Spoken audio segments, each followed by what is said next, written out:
महाराष्ट्राचे दिवंगत माजी मुख्यमंत्री डॉक्टर वसंतदादा पाटील यांचे नातू, सांगली लोकसभा मतदारसंघाचे माजी खासदार व माजी केंद्रीय मंत्री प्रतीकदादा पाटील यांनी आज पत्रकार परिषदेत दिल्लीतील विद्यार्थी आंदोलनाच्या पार्श्वभूमीवर आपली भूमिका स्पष्ट केली। राजकारणापासून काही काळ अलिप्त राहिल्यानंतर माध्यमांसमोर बोलताना त्यांनी आपल्या जुन्या सहकार्यांना भावनिक आवाहन केलं। विविध पक्षांमध्ये केलेल्या सहकार्यांनी पक्षनिष्ठेपेक्षा लोकशाही मूल्यांना प्राधान्य देत दिल्लीतील घटनेबाबत आपल्या पक्षातील नेत्यांना जाब विचारा, असं त्यांनी म्हटलं।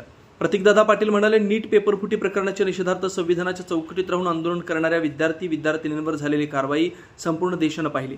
हा प्रकार योग्य होता की अयोग्य याचा प्रश्न प्रत्येकाने आपल्या पक्षाच्या नेतृत्वाला विचारला पाहिजे। पक्ष कोणतेही असो, लोकशाही आणि विद्यार्थ्यांच्या न्यायाच्या बाजूने उभं राहण्याचं धैर्य सर्वांनी दाखवलं पाहिजे।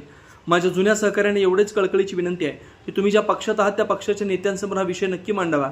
विद्यार्थ्यांवर झालेल्या कारवाईबाबत सत्य मांडण्याची आणि प्रश्न विचारण्याची हिंमत प्रत्येकामध्ये असली पाहिजे, असं त्यांनी स्पष्ट केलं। दिल्लीतील विद्यार्थी आंदोलन आणि त्यानंतरच्या घडामोडींवर प्रतिक्रिया देताना प्रतीकदादा पाटील यांनी लोकशाही पद्धतीने आंदोलन करणाऱ्या विद्यार्थ्यांच्या प्रश्नांकडे संवेदनशीलतेने पाहण्याची गरज व्यक्त केली। पत्रकार राजेंद्र शिंदे, जी न्यूज।